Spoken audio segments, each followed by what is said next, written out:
하나님 말씀 봅니다. 신약성경 로마서 12장입니다.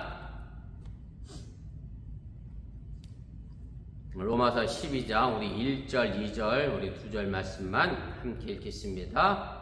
그러므로 형제들아 내가 하나님의 모든 자비하심으로 너희를 권하노니 너희 몸을 하나님이 기뻐하시는 거룩한 산제물로 드리라. 이는 너희가 드릴 영적 예배니라. 너희는 이 세대를 본받지 말고 오직 마음을 새롭게 함으로 변화를 받아 하나님의 선하시고 기뻐하시고 온전하신 뜻이 무엇인지 분별하도록 하라. 아멘. 네, 오늘 로마서 34번째 시간입니다. 사도 바울의 윤리의 신학적 토대가 무엇인가를 명확하게 제시해주고 있는 본문 말씀의 내용입니다. 우리 내용문에 먼저 보시면 우리가 11장까지 이제 하나님의 의와 유대인의 문제에 관련된 이야기를 정리하면서 이제 사도 바울이 어찌 보면 이제 이론적인 이야기를 했다라는 말씀을 드리고 싶고요. 교리적이라고 하는 말로 표현할 수도 있고 또 뭐 신학적이라고도 표현할 수 있고 그래서 일단 교리적인 그런 논의를 하고 나서 그러면은 그 교리에 근거해서 우리는 어떤 삶을 살아야 될 것이냐라고 하는 부분을 오늘 12장에서부터 마지막 15장까지에 걸쳐서 이야기를 하게 됩니다. 그래서 오늘 6번의 제목이 의롭게 된 우리 그리스도인의 생활은 과연 무엇이겠느냐라는 것으로 이제 출발을 하게 되고요. 그러면서 오늘 제일 먼저 시작하면서 그럼 우리 의롭게 된 기독교인들이 과연 어떤 뭘까요? 삶의 원리가 되는 신앙적 원리가 되는 그런 윤리적 기반은 과연 무엇이냐? 그것을 오늘 로마서 12장 1절, 2절에서 정의해주고 있음을 우리가 보게 됩니다. 그 다음에 이 이야기가 이제 끝이 나게 되면 뭐 이미 고린도서에도 나와 있는 이야기이긴 합니다만은 우리는 다 그리스도의 한 몸이요, 이제 지체라고 하는 그래서 한 공동체의 원리를 다시 한번 사도 바울이 이야기를 하게 됩니다. 우리 본문개요 보도록 하겠습니다. 그래서 바울은 이제까지 이제 교리적 부분에 대한 토론을 이제 마무리하면서 이제 12장에서부터 출발하여서 이제 15장까지 우리 기독교인이 살아야 될 삶의 지침에 대하여 이제 권고를 해주고 있고요. 뭐 이것은 당연히 그리스도 안에서 새롭게 된 사람들이 행해야 될 삶의 모습이고, 뭐 우리가 고린도서에도 이미 사도 바울이 얘기했습니다만 이제 우리가 새로운 피조물이 됐기 때문에 당연히 새로운 삶이 우리에게 주어진다라고 하는 그런 차원의 문제입니다. 2번입니다. 바울 사역의 이제 초기 단계에서 우리 기독교인이 그럼 어떤 삶을 살아야 될 것이냐라고 이야기한다라고 하면 사도 바울은 이제 데살로니가 전서 4장 1절에서 우리 기독교인이 이렇게 살아야 되면 좋겠다라고 이야기하는 게 있는데 제가 각주 하단에 달아드렸습니다. 그러므로 형제들아 우리가 끝으로 주 예수 안에서 너희에게 구하고 권면하노니 너희가 마땅히 어떻게 행하며 하나님을 기쁘시게 할 수 있는지를 우리에게 배웠으니 곧 너희가 행하는 바라 더욱 많이 힘쓰라. 그래서 사도 바울이 하나님을 기쁘시게 하는 것을 삶의 목표로 하여 우리 기독교인이 살아야 한다라고 그렇게 이야기를 하게 됩니다. 그래서 2단계에서 바울이 역점을 두고 있는 것은 결국 우리 크리스천인들이 기독교인들이 영과 혼과 몸을 모두 흠없이 선결하게 보존하는 게 있고요. 그래서 데살로니가전서 5장 23절에 사도 바울이 이런 이야기를 합니다. 각주 하단 2번입니다. 평강의 하나님이 친히 너희를 온전하게 거룩하게 하시고 또 너희의 온 영과 혼과 몸이 우리 주 예수 그리스도께서 강림하실 때 흠없게 보존되기를 원한다. 그래서 우리들의 온몸 전체를 정말 흠없게 거룩하게 보존하는 것이 우리 기독교인의 삶의 모습이 되어져야 한다라고 이야기를 하게 됩니다. 그런데 이제 문제는 뭐냐면 예수님의 재림과 심판에 이르기까지 우리가 살아가야 될 시간들이 굉장히 많이 있고요. 거룩하게 흠없고 계속해서 보존하면 좋은데 자꾸 우리가 세례를 받았던 그런 의미를 잃어버리게 되고 또 성령 안에서 거하면서도 자꾸 우리가 성령을 떠나가는 삶을 우리가 살아갈 수밖에 없는 환경에 놓이다 보니까 이제 모든 악의 종류로부터 유혹을 받다 보니까 그 악의 유혹에 쉽게 넘어가면서 마땅히 우리가 몸과 혼과 영혼을 온전하게 거룩하게 보존해야 되는데 결코 그것이 쉽지 않다는 것을 우리가 이제 이해를 하게 됩니다. 이 페이지 제일로 가겠습니다.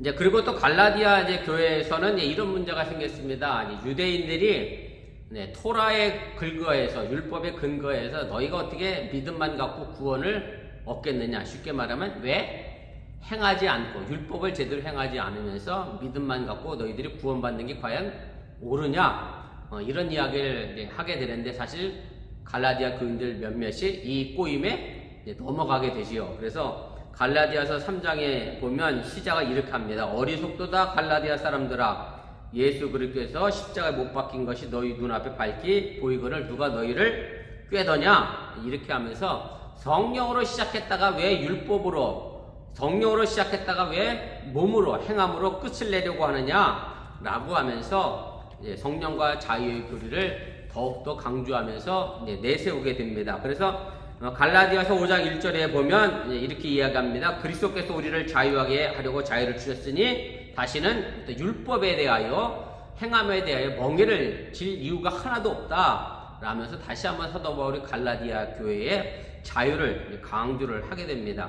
다시 이렇게 강조를 하다 보니까 이제 고린도 교회에 와서는 어떤 문제가 생겼느냐면, 쉽게 말하면 나는 이제 성령으로 구원을 받았으니 내 육체는 나쁜 것이니 아무렇게 해도 괜찮다식의 논리가 이제 생겨나게 됐고, 쉽게 말하면 내가 이미 구원받았기 때문에 윤리적으로 탈선해도 문제가 되지 않는다. 나는 이미 영혼은 구원받았고 육은 이미 막혀서 썩어져 버릴 육체니까 내 육체가 하고 싶은 대로 해도 된다 라는 식의 탈선을 정당화하는 결과가 생겨나게 됐습니다. 그래서 이미 우리가 고린도서에서도 이야기했던 내용입니다만, 각주 5번에 고린도전서 6장 12절 13절 말씀을 제가 달아드렸는데요.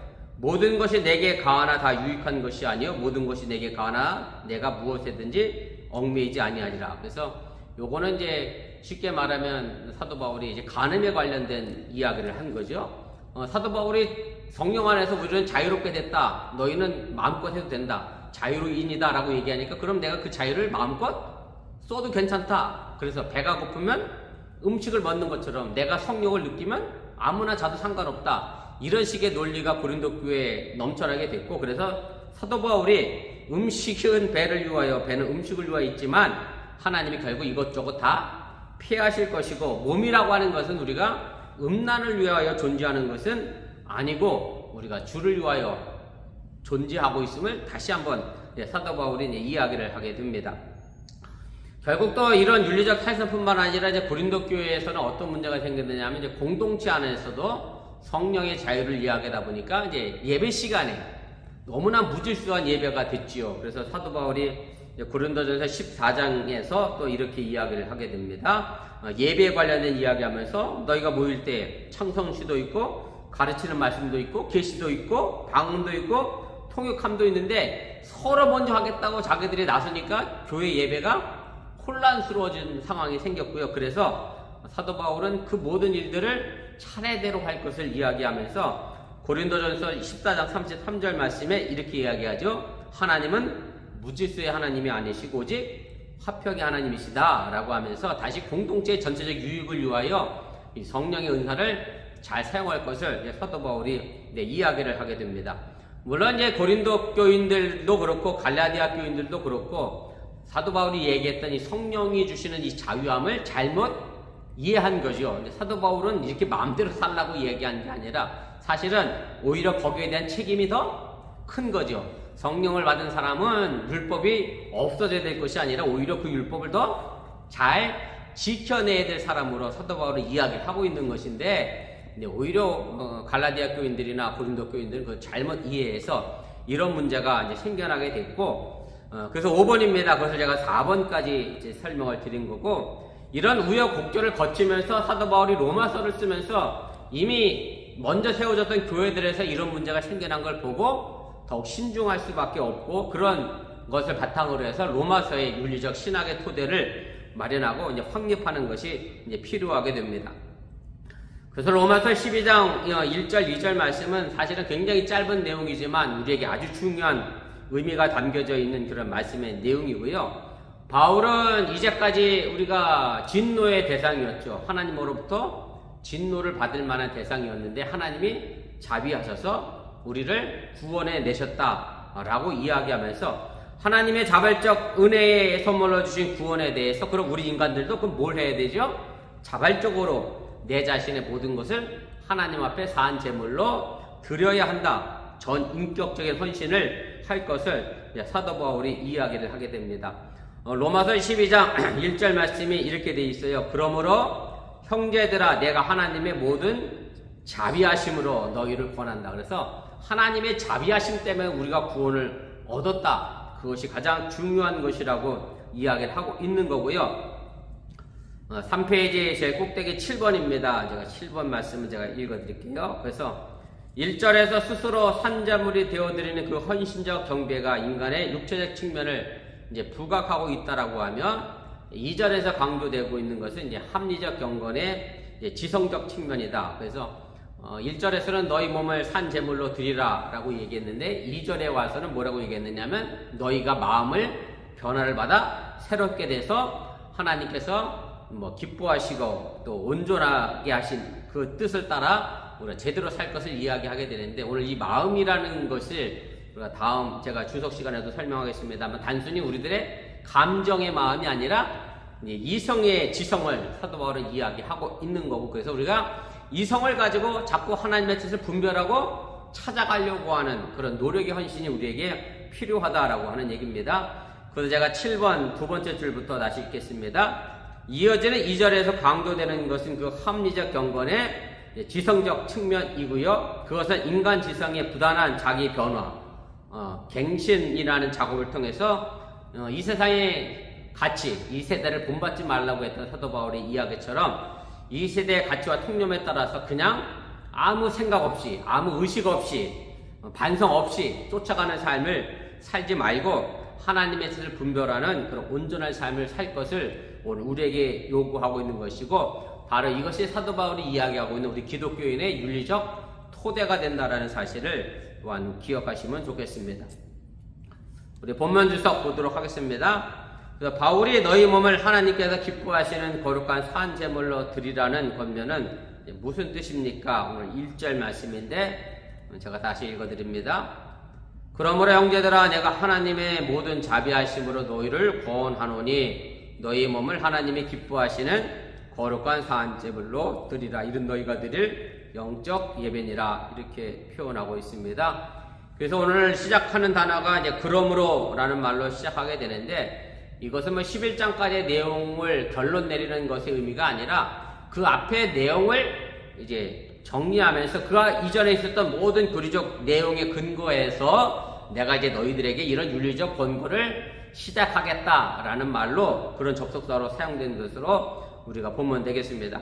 그래서 오늘 사도 바울은 뭐라고 권하느냐면 그 근거가 하나님의 모든 자비하심으로 우리를 이제 권고한다라고 이야기를 하게 되는데 결국 이 하나님의 자비하심이라고 하는 것이 하나님의 구원을 가능케 하는 은혜의 선물을 총체적으로 표현하는 그런 문구이고 그래서 이 문구를 사실은 좀 건너뛰어서 산 제물로 드리라 라고 붙여 읽으면 이렇게 되는 거죠. 하나님의 자비하심으로 산 제물을 드리라 이렇게 붙이면 우리가 구원받은 것도 하나님의 자비하심 때문에 구원을 받았지만 더 나아가서 하나님께 산 제물로 드렸는데 산 제물 받는 사람은 누구예요? 결국 하나님이죠. 하나님이 내가 산 제물을 드린다고 드렸는데 하나님이 받지 않으면 그러면 그 산 제물도 연락되지 않기 때문에 결국 산 제물을 받는 것도 뭐에 근거한 거예요? 하나님의 자비하심에 근거한 것이 된다라고 하는 이제 그런 의미입니다. 그래서 어쨌든 하나님의 이 자비가 의롭게 된 우리 기독교인의 새로운 삶을 가능하게 한 궁극적인 어떤 동력이고 원인이 되고요. 하나님의 은택에 대한 감사 차원에서 우리는 또한 전적으로 자기 헌신을 부여하는 그런 동기의 역할을 하는 것이 하나님의 자비하심에 근거하고 있다라고 하는 얘기입니다. 3번입니다. 이제 바울의 권고의 내용은 그래서 먼저 몸을 희생제물로 드리는 이제 산 제물에 대해서 이야기를 하게 되는데 우리가 뭐 종교사적인 관점, 뭐 유대교의 제사자, 구약성경에 나와 있는 뭐 그런 제사의 의미 말고도 이미 뭐 고대에 있었던 여러 가지 제사적인 그런 문제를 보면 구원에 대한, 신에 대한 감사는 전부 뭘로 드렸죠? 제물로 이제 표현을 하게 되고, 그러면서도 가장 지극하게 최고의 감사의 표시 혹은 뭐 최고의 정성을 드리는 걸 갖고 어떤 제물을 썼느냐면 인신 제물을 썼죠. 사람을 드리는 제물. 그래서 우리나라 소설에도 나와 있는 얘기이긴 합니다만, 심청전에서도 결국 누가 제물이 됐어요? 심청이가 제물이 돼서 그의 아버지 눈을 뜨게 하는 그런 것이 있는데, 아무튼 뭐 고대의 제사, 유대교도 마찬가지입니다만은 하나님이 아브라함에게 뭘 요구하게 되죠? 그의 아들 이삭을 요구했던 것도 어찌 보면 그것이 가장 고귀하고 가장 최고의 감사라는 측면이 붙어 있기 때문에 그런 형식을 우리가 이제 띠게 되고 있다라고 하는 얘기입니다. 그래서 이제 바울은 여기서 이제 유대교의 그런 희생 제의처럼 동물을 죽여서 그 피를 죽여드리는 예물이 아니라 살아있는 희생 제물이 되어야 하는 것을 강조를 하고 있는 거고, 물론 이것은 우리가 스스로 제물이 돼서 죽으라고 하는 자살 행위를 하라는 의미는 전혀 아니라고 하는 것을 우리가 기억하시면 좋겠습니다. 그래서 오늘 여기서 우리의 몸을 산 제물로 드리라 라고 하는 이 말씀 속에서 몸이라고 하는 것은 단순히 사도 바울의 육체뿐만 이야기하는 것이 아니라 인간의 마음과 생각, 모든 전 존재를 지칭하는 이제 그런 말이고요. 우리 기독교는 사실은 헬레니즘 문화에서는 이 몸과 영혼을 좀 구별을 했어요. 그래서 영은 고귀하고 좋은 것이고 몸은 부패하고 썩어 없어질 것이고 뭐 이렇게 나눠서 몸을 악하다라고 봤는데, 그러나 우리 기독교는 그게 아니라 분리되는 게 아니라 하나로 묶여 있어서 몸과 혼과 영이 함께 있고, 결국 이 모든 것들이 거룩하게 바쳐지고 드려져야 한다는 것, 결국 우리들의 삶 전체가 하나님께 드려지는 삶의 모습이 되어져야 한다는 것을 이야기를 하게 됩니다. 4번입니다. 그래서 제가 읽겠습니다. 바울이 의미하는 산 제물은 그리스도인들이 세상에서 일상의 삶을 통해 드리는 경건의 예배를 제의적 제사할 때의 비유의 틀로 빌려 표현하고 있는 것이고요. 그러나 이것이 단순히 목숨이 붙어 있다는 의미의 산 제물에 국한되지 않고 그리스도 안에서 은혜로 받은 새로운 생명 전체를 포함한 의미로 사용이 되고 그랬기 때문에 희생제물의 대상으로 말하는 몸을 통한 산 제사는 나의 전 인격적인 자기 헌신을 가리키고 있음을 여러분들이 꼭 기억하시면 좋겠습니다. 그래서 로마서 8장에도 사도 바울이 이런 이야기를 했지요. 이미 로마서 6장입니다. 박주 8번인데, 너희 지체를 불의의 무기로 죄에게 내주지 말고 오직 너희 자신을 죽은 자 가운데서 다시 살아난 자 같이 하나님께 드리며 너희 지체를 의의 무기로 하나님께 드리라. 그래서 우리들의 이 몸 자체를 가지고 나쁜 데 사용하는 게 아니라 하나님의 거룩한 일에 의의 무기로 사용할 것을 이미 앞서서도 사도 바울은 이야기를 했습니다. 가로 5번입니다. 그래서 바울은 이 산제물의 봉헌이 이제 거룩해야 한다라고 이야기를 하고 있고요. 뭐 이것은 뭐 유대교뿐만 아니라 혹은 뭐 기독교도 마찬가지고 모든 고대 종교에서 제물은 당연히 거룩해야죠. 거룩하게 보존해야 될 책임이 이제 있었다라고 하는 얘기고, 그래서 이렇게 거룩하게 유지되어야만 누가 그 예물을 받게 되느냐면 제사 드리는 그 신이 받게 되고, 우리 기독교로 얘기하면 하나님이 그 제물을 받게 될 것이다 라고 하는 얘기입니다. 가로 5번의 이야기인데 제가 읽겠습니다. 바울은 이 산제물의 봉헌이 이제 거룩해야 한다라고 말하고 있는 것이고, 고대 종교와 제의에 있어서 모든 제물은 그 자체로 거룩한 것으로 구별되어야만 했고요. 유대교와 기독교 외에도 이런 제의적 측면에서 예외가 아니었다라고 하는 얘기고, 이처럼 오로지 거룩한 예물과 예배만이 하나님을 기쁘시게 하는 것으로 연락될 수 있었다라고 하는 얘기입니다. 그래서 오늘 여기 나와 있는 너희 몸을 하나님이 기뻐하시는 거룩한 산제사로 이렇게 되어 있는데, 하나님이 기뻐하신다라고 하는 말의 의미는 뭐냐면 하나님이 그 제사를 뭐하게 받아들이도록 이라는 의미로 쓴 거예요. 하나님이 받아야 그 제사의 의미가 있는 거죠. 쉽게 말하면 가인과 아벨의 제사처럼 똑같이 정성을 다했지만 하나님은 가인의 제사를 받지 않고 아벨의 제사를 받았잖아요. 그래서 하나님께서 받으실 만한 삶을 우리가 이 땅에서 살면 그것이 또한 누구를? 하나님을 기쁘시게 하는 일이 된다라고 하는 이제 그런 의미입니다. 4페이지 제일 위로 가도록 하겠습니다. 우리 6번입니다. 그래서 결국 어떤 제물이 그 드려지는 신에게 받아들여지느냐 받아들이지 않느냐가 정말로 중요한 관건이고 문제였기 때문에 제사를 드리는 제사장들 입장에서는 그 제물을 당연히 흠없이 거룩하게 보존하기 위하여 최선을 다했다라고 하는 얘기고, 이에 비추어서 결국 하나님께 연락되고 하나님께서 기뻐하시는 산 제사의 제물의 의미는 결국 뭐냐면 우리들의 삶의 모습이 창조주 하나님의 뜻에 합당한 분별된 그런 헌신의 삶에 있다라고 하는 사실을 오늘 사도 바울이 이야기를 하게 됩니다.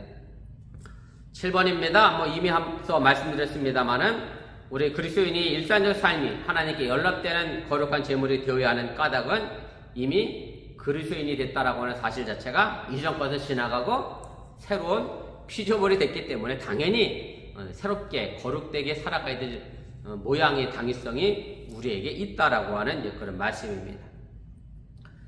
2번입니다. 그럼 우리가 이 시대에 펼쳐야 할 합리적 경건의 모습은 과연 무엇이냐? 오늘 이 부분이 우리 사도 바울이 또 우리에게 전해주고 있는 우리 기독교인의 윤리적 토대가 됩니다. 우리 2절 말씀인데 제가 읽겠습니다. 너희는 이 세대를 본받지 말고 오직 마음을 새롭게 함으로 변을 받아 하나님의 선하시고 기뻐하시고 온전하신 뜻이 무엇인지 분별하도록 하라. 이렇게 되어 있습니다. 그래서 오늘 이 말씀에는 이제 두 가지 명령령을 통해서 우리가 합리적 경건은 어떤 경건이냐, 이것을 이제 구체적으로 이야기를 하게 되는데, 제일 먼저 시작하는 것은 너희는 이 세대를 본받지 말라. 이것이 사도 바울이 하고 있는 가장 중요한 표현이라고 하는 얘기고요. 그 다음에 이어지는 명령은 이제 변화를 받으라. 결국 사도 바울을 우리 기독교인들에게 요구하는 것은 이 세대를 본받지 않고, 그리고 이 세대에서 살아가면서 우리는 변화를 받는 것, 우리 기독교인이 해야 될 실천 명령이라고 하는 얘기입니다. 본받다라고 하는 말의 의미는 제가 아까도 말씀드렸습니다만은 불완전한 자기의 가치에 대해서 비판하지 않고 그저 자연스럽게 따라가고 또 아무런 자각도 느끼지 않고 따라가는 것을 의미하는 것이고, 결국 이렇게 되면 우리 그리스도가 우리에게 열어주신 새로운 어떤 가치를 송두리째 버려내는 일이라는 것을 우리가 기억할 필요가 있습니다. 그래서 이 본받다라고 하는 말의 의미를 이렇게 쓰면 우리가 흔히 이런 예를 많이 듭니다만은 개구리의 얘기를 많이 들죠. 개구리는 이제 몸이 온도가 조금씩 변환되는 변온동물이라고 알려져 있죠. 그래서 개구리를 애초에 뜨거운 물에 넣으면 튀어나간다라고 얘기하고, 근데 차가운 물에 집어넣고 서서히 가열하면 자기 몸이 뜨거워지는 것을 모르고 그 물속에서 그냥 데펴서 이제 죽게 된다라고 표현하는데, 사실은 바로 이런 의미입니다. 우리가 본받다라고 하는 얘기는 내가 아무런 비판도 없이 아무런 감각도 없이 그냥 이 세대 속에서 묻혀 따라 살다 보면 결국 우리는 개구리처럼 뜨거운 물에서 죽는 결과를 만들어 낸다라고 하는 그런 의미입니다. 3번입니다. 이제 본문에서 말하는 이 변화, 오늘 이제 변화를 받으라. 그렇죠? 너희는 이 세대를 본받지 말고 오직 마음을 새롭게 함으로 변화를 받으라. 이렇게 되어 있는데, 이 변화라고 하는 것은 종교적 차원의 변화를 일컫는 헬라어의 전문적인 그런 용어고요. 그러니까 갱신이라고, 갱신이라는 단어를 우리가 잘 안 씁니다만은, 이제 갱신이라는 단어를 우리가 어디서 많이 쓰느냐면 지금도 많이 쓰고 있는지 모르겠는데, 제가 인천 교도소에서 근무할 당시에 재소자들이 서로 지나다니면서 인사할 때 뭐라고 인사했느냐면 갱신 그러면서 인사를 했거든요. 지금 죄를 짓고 교도소에 들어와 있지만 새롭게 바뀌어서 나갈 때는 이제 새로운 사람으로 나간다, 이런 의미로 갱신 그러면서 인사하고 다녔는데, 바로 그런 갱신이 변화된 것이 우리가 필요하고, 갱신되기 위해서는 우리가 뭘 해야 되느냐 하면 윤리적인 혈단이 필요하고 또 도덕적으로도 내 자신을 바꿔가고 변화시켜 나가는 것이 필요한 것으로 오늘 사용하고 있다라고 하는 얘기입니다. 결국 우리 기독교인의 변화는 뭐와 연결되어 있느냐면 세례를 받는 것과 그 다음에 성령을 받음으로 해서 내 신앙적 결단과 그 다음에 회심에 연결되어 있는 것이고, 그래서 우리가 이 세상에서 살아가는 동안에 이 세례의 의미를 잃어버리거나 혹은 성령의 능력과 은사를 잘 활용하지 못하게 되기 때문에 결국 이 변화는 항상 우리가 매일매일 매순간 다짐해야 되고 결단해야 되고 갱신해야 된다는 사실을 여러분들 꼭 기억하시면 좋겠습니다. 4번입니다. 그럼 이 변화가 어떻게 이루어지게 되느냐? 오늘 사도 바울의 표현으로 얘기하면 마음을 새롭게 함으로 우리가 변화될 수 있다라고 이야기를 하고 있습니다. 그래서 오늘 마음을 새롭게 한다라고 하는 말의 의미의 이 마음, 헬라어로 누스라는 단어를 사용했는데 제가 이미 로마서 앞서 부분에서 얘기했습니다만 한국말의 마음이라고 하는 것은 감정적 정서가 담겨져 있는 부분으로 우리가 쉽게 이야기하는데 헬라어에서 이 마음이라고 하는 것은 지성적 의미에 보면 이성이라는 말로도 표현하는 것이 더 옳다 이런 측면이고요. 제가 가로 4번 두 번째 줄 읽겠습니다. 헬라어는 누스인데 한글 성경처럼 추상적 의미의 마음보다 구체적 의미의 지성으로 번역하는 것이 더 낫습니다. 왜냐하면 한국어에서 마음이란 말은 지적 차원보다 심적, 정적 차원이 강조되기 때문에 그렇고 이로 인한 오해를 피하기 위해서라도 더욱 그렇다라고 하는 얘기입니다. 그래서 헬라어의 이 누스라고 하는 단어라고 하는 것은 인간의 어떤 지적 활동이 이루어지는 모든 공간을 의미하는 거고요. 그래서 바울은 이미 우리가 죄로 인하여 타락했기 때문에 그 지적 공간 능력도 뭐가 됐어요? 타락해졌다. 그래서 우리 지식으로 누를 알아봐야 되는데 하나님의 계시를 볼 수 있는 능력이 있어야 되는데 하나님을 바라볼 수 없도록 어두워졌다라고 사도 바울이 이야기를 하게 되고요. 그래서 제가 각주 9번에 달아드렸죠. 로마서 1장 28절 말씀에 또한 그들이 마음에 하나님 두기를 싫어하며 하나님께서 그들을 그 상실한 마음대로 내버려 두사 합당하지 못한 일을 하게 하셨으니, 그래서 오늘 여기서도 이 마음은 어떤 감정의 마음이 아니라 지적의 의미의 마음. 그래서 내가 생각을 하나님께 대하여 하는 것조차 사람들이 죄로 인하여 싫어하게 됐다라고 하는 이제 그런 의미고요. 그래서 이 지적 부패는 그렇다고 해서 우리들의 지성이 완전히 소멸된 게 아니라 나약해졌다, 아주 힘이 없어졌다라고 하는 의미로 사용한 것이고, 그렇기 때문에 우리가 예수님이 우리를 구원하게 이루어내셨기 때문에, 우리를 구원시켜 주셨기 때문에 그 지적 능력도 다시 어떻게 됐겠어요? 회복되어져서 다시 그 지적 능력을 가지고 우리가 하나님을 볼 수 있는 눈이 열려지게 됐다라고 하는 이제 그런 의미입니다. 5페이지 가도록 하겠습니다. 제가 4페이지 마지막 단락부터 5페이지로 이어지는 단락 읽어가도록 하겠습니다. 그리스도의 구원에 따른 혜택의 일환으로 인해 이제 그 지성의 본래 기능도 회복되어 하나님을 인정하고 올바르게 경배할 수 있도록 계명하는 역할을 이제 담당하게 됐고요. 그래서 마음의 변화, 감정의 변화라는 의미가 아니라 이 지성의 갱신, 변화가 인간의 지성이 하나님의 영에 의해 죄와 율법의 구서로부터 이제 해방돼서 본래의 기능을 잘 수행할 수 있도록 우리가 다시 회복되어졌다라고 하는 의미고, 그래서 우리가 이 지적의 이성의 능력을 가지고 자꾸 뭘 찾아가려고 해야 하느냐면 그 다음에 나와 있는 얘기죠. 하나님의 뜻이 뭐가 기뻐하고 하나님이 뭐가 거룩하게 여기는지, 하나님 뭐를 온전하게 여기는지를 자꾸 분별하는 게 바로 우리 지성의 능력이 해야 될 일이라고 하는 것을 이제 사도 바울이 이야기를 하게 됩니다. 6번입니다. 이로써 인간은 이 세대의 가치에 동화되지 않기 위하여 동화되지 않기입니다. 부정어가 빠졌네요. 자기 세신을 위해 부단한 변화를 이루어낼 수 있다라고 하는 얘기고, 7번입니다. 그래서 바울의 이런 지성의 변화의 목적은 결국 뭘 하기 위해서?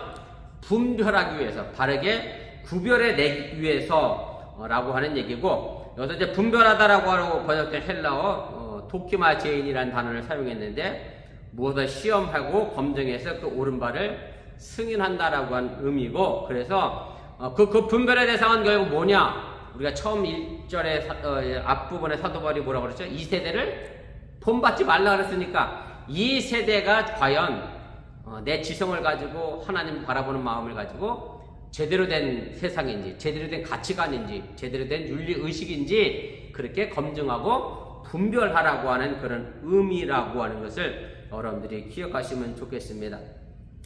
7번 두 번째 줄부터 제가 읽겠습니다. 끝부분입니다.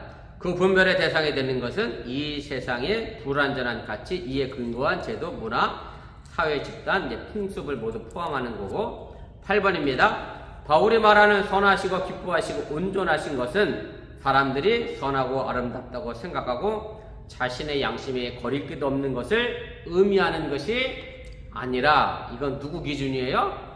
하나님 기준에서의 선하시고 기뻐하시고 온전한 건지 사람의 기준에 의하여 판단되고 분별되는 것은 아니라고 하는 것은 기억하시면 좋겠습니다. 그래서 오늘도 여기도 기뻐하다라고 하는 말의 의미, 하나님께서 받아들이실 만한, 용납할 만한 분별을 우리가 할 것을 이야기하고 있는 것이고, 마지막 9번입니다. 8번 2번 썼네요. 마지막 줄입니다. 이와 같이 하나님의 뜻에 대한 적절한 역적 분별은 참된 예배의 선결 조건이 되는 동시에 이 세대를 향한 우리 그리스도인들이 지향해야 될 윤리적 가치를 제공하고 있음을 우리가 기억할 필요가 있습니다. 그래서 우리가 하나님께 대하여 취할 태도는 딱 두 가지입니다. 하나님의 자비하심으로 나를 구원해 주셨으니 그 자비하심의 근거에서 우리가 내 삶 전체를 하나님께 온전히 드리는 그런 삶이 필요하고, 두 번째는 비판하지 않고 생각하지 않고 무분별하게 이 세대를 따라가서는 안 된다라고 하는 얘기고, 하나님이 주신 지성을 가지고 분별하고 판단하고 해서 바른 길을, 그래서 하나님이 선하시고 기뻐하시고 온전한 뜻이 무엇인지를 분별하는 일을 우리에게 요구하고 계시다고 하는 사실을 다시 한번 기억하시고, 내게 주신 그 지성과 이성 잘 활용하셔서 하나님의 뜻을 찾아가는 우리 어번교회가 될 수 있기를 주님의 이름으로 축원을 드립니다.